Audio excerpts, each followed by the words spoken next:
Isang mapagpalayang araw po. Nandito naman po tayo sa ating channel, Lakdan MD. Ang tatalakayin po natin ngayon ay may kinalaman pa rin po doon sa protection of sensitive information. So, ito po ay pangatlong serye na ng ating video regarding po dyan. No? At ngayon po, ang tatalakayin natin ay yung tinatawag na competitive intelligence. Okay? So, ano ba itong competitive intelligence? So, itinuturing sa security industry na itong competitive intelligence, ito ay maaaring maging threats, no? O maging threat sa protection ng sensitive data or sensitive information. So, ano ba itong tinatawag na competitive intelligence? Okay. Ang competitive intelligence, no? It is a systematic program, no? For gathering and analyzing information about your competitors' activities and general business trends, no? To further your own company's goal. Okay? So basically, ito yung minsang pagsusuri or minsan ay tawag nito, pagre-research, no? Sa iyong mga competitor. No, halimbawa, security agency ka. Okay? So, bakit yung agency mo, ang hirap-hirap makapag-recruit ng security guard? No? Ang hirap mo kumuha ng tao. Diba? Samantalang yung iyong mga competitor na ibang mga security agency, hindi nawawala ng security. No? Mabilis makapag-recruit. So, basically, sa mga ganyang sitwasyon po, ang ginagawa po ng mga security agency dyan, gumagawa po ng parang research nila para malaman ano ba yung package na binibigay sa isang gwardiya para magtagal, no? At para madali niyang ma-recruit. Diba? Halimbawa, iba-iba ang mga policy ng mga agency. May mga agency na nagbibigay ng bale sa mga security personnel. May mga agency naman na nagpapa-CA or cash advance. No? May mga agency naman na sasagutin, let's say, bago kang gwardiya, walang-wala ka, bagong luwas ka sa Maynila at gusto mong mag-security guard or maging security practitioner or pumasok sa security industry. So, pupunta ka, mag-apply ka sa isang agency, may mga package dyan na sasagutin nila yung iyong training. No? So, basically, pag sinagot nila yan, sa kanila, automatic, tao kanila. Okay? May mga ganong package. Okay. Kung sa mga retail industry naman, so, meron silang tinatawag dyan na mga price survey. Okay? So, that's part of competitive intelligence. Sa mga security agency kasi, ang tinitingnan dito, no? Basically, it has something to do with the marketing strategy, no? Paano ba mabilis na ma-recruit yung isang security personnel? Di ba? So, siyempre, pangkaraniwan ang tinitingnan ng isang gwardiya diyan, maayos ba magbigay ng pasweldo? Tama ba sa batas? Mga ganon, no? Benepisyo, okay ba? Yung tinatawag na government remittances, no? SSS, Pag-ibig, PhilHealth, maayos ba? So, yan yung mga tinitingnan dyan. Okay? Siguro, yung iba, mga ano na lang yan, di ba? Mga ibang perks na lang yan ng ibang mga security agency. Okay? Yung mga pagbibigay ng CA, cash advances, no? So, and of course, dapat lahat ng mga security personnel may insurance, di ba? So, life insurance dahil medyo risky yung trabaho, lalo na kung yung security personnel ay ma-deploy sa isang bangko. Diba? So, bahagi, no, ang sinasabi rito, yung competitive intelligence, no, sinasabi pa rito, it refers to, or what we so-called, no, it referred to as corporate intelligence. No? So, refers to the ability to gather, analyze, and use information collected on competitors, customers, and other market factors that contribute to a business competitive advantage. Diba? So, ano ba yung trend Halimbawa, security profession. Ano ba yung trend sa security profession? Okay? Kaya nga yung ibang security agency nagtatayo ng mga training centers.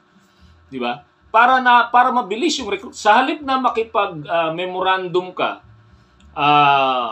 agreement sa mga training center, kung kaya mo naman at may capability ka, may capacity ka, may logistics ka, may resources ka, magtayo ka ng training center para yung mga bagong security personnel o yung mga gustong maging security guard, magpunta sa training center mo.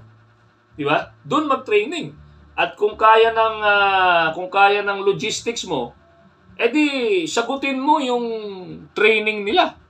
No? And later on, salary deduction mo. So, yun yung mga, of course, sa ibang mga company, let's say, mga retail industry, ang ginagawa nila dyan, let's say, sa mga sa presyuhan, di ba? So, minsan, nagkakaroon sila ng mga price survey. Bakit itong item na to mababa sa kanila? Bakit sa atin ganito? Di ba? So, magkano na ba to? Bakit hindi mabili yung item natin na ganito? So, titingin sila sa mga competitor. Kaya pala, kasi mas mababa doon sa competitor. So, magkakaroon ng adjustment. Okay? So, sa ibang mga industriya, sa mga mall, mga department store, so basically, isa sa mga tinitingnan ng tao yan. Di ba?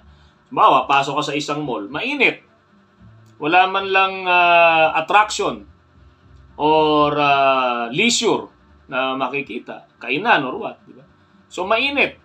Diba? Samantalang pag pumasok ka sa isang mall na ganito, wow! Diba? Pagpasok mo pa lang, magalang yung mga security personnel. Binabati ka. Diba? So, magalang sila. May greetings, may proper greetings. Diba? So, may customer service. Okay? Nag-park ka, in-assist ka. Diba? So, automatic, pagpasok mo sa isang mall, may makikita kang security personnel na nag-a-assist sa parking pa lang. Diba? So, yan po yung mga yan po yung tinatawag, no? Halimbawa, kung gusto mong malaman yung trend. So, dapat ito yung sinasabi, competitive intelligence, no? So, sabi rito, when practiced responsibly. Okay? Let's say nangangalap ka, nagagather ka ng mga information sa mga competitor mo. Sabi rito, when practiced responsibly, it is legal and ethical. Okay po? No? Although some companies have been known to cross the line. So ano yung sabi nila lumalagpas na yung ibang kumpanya? Stealing information. Okay? Wiretapping phones. Okay? So ngayon medyo hindi na to eh. Ang trend ngayon dahil tayo ay nasa age of information technology, ang trend ngayon is hacking. Di ba?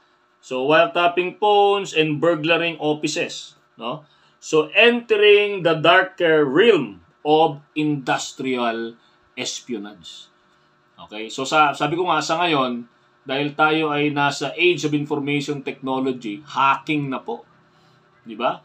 Hacking ng system, ng database, yan na po yung nangyayari ngayon.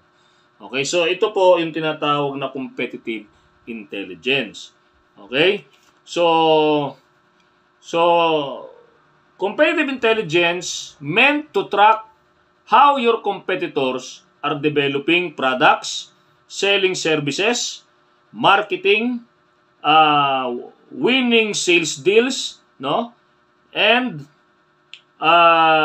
the overall competitiveness of other business within your industry or landscape, no?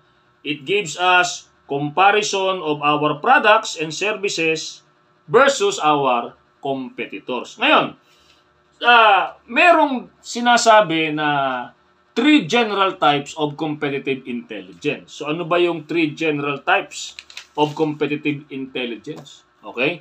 So pag sinabing white, no? That which is available from company publications, 'di ba? Yung mga newsletter ng mga kumpanya. Minsan, yung mga competitor, pag binasa yan, no? So, nakakita sila ng mga information dyan na pwede nilang magamit or mai-adapt, no? Sa kanilang kumpanya, no? publications, okay, public records or commercial reporting sources. Diba? So, yun po yung white, no? Okay? Gray, that which is not readily available, but which usually can be obtained without acquiring any civil or criminal liability in the process.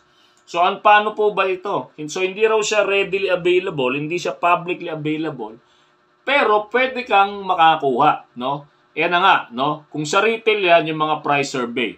Okay? Kung mga security agencies yan, maaaring meron silang, let's say, may aplikante sila, upon background check, upon background investigation or background check dun sa aplikante, galing siya sa isang agency, nakakompare sa ibang agency. So, tinanong mo, bakit siya umalis doon? Anong dahilan? So, sinabi niya yung dahilan. So, kung negative yon yung mga dahilan kung bakit siya umalis doon, of course, anong gagawin mo bilang security agency? Hindi mo yon i-apply sa'yo. Di ba? So, mag-iisip ka ng countermeasure para hindi yun mangyari at para yung mga aplikante mo ay hindi umalis sa'yo. At para later on, yung mga empleyado mo, di ba? Hindi mag-resign, di ba? So, sa mga kumpanya, di ba, minsan nagtataka sila, bakit ang daming mga empleyado, mga key positions pa, yung mga nagre-resign? Di ba? So, dapat tinitingnan natin, ano bang meron dun sa competitor ko? Bakit dun sila lumilipat? Bakit yung mga empleyado namin na matagal na naming tinuruan, inalagaan, in-equip ng knowledge and skills para patakbuhin ng maayos itong kumpanya na to, bakit ngayon ay nag-aalisan na? At bakit lumilipat doon sa competitor? Diba? So, dapat tinitingnan din natin yan. Okay? So, yan yung tinatawag na competitive intelligence. Okay? Block that which is obtained through clearly unethical or illegal means, no? And if discovered, can result in civil and or criminal sanctions. Ito na po yung tinatawag na industrial espionage, no? Na kalaunan ay nauuwi minsan sa tinatawag na industrial sabotage. Okay po? Kaya minsan sa mga manufacturing company, sa mga sasakyan, halimbawa, di ba? May lumabas na bagong modelo, may ganitong feature, technical feature or technology feature.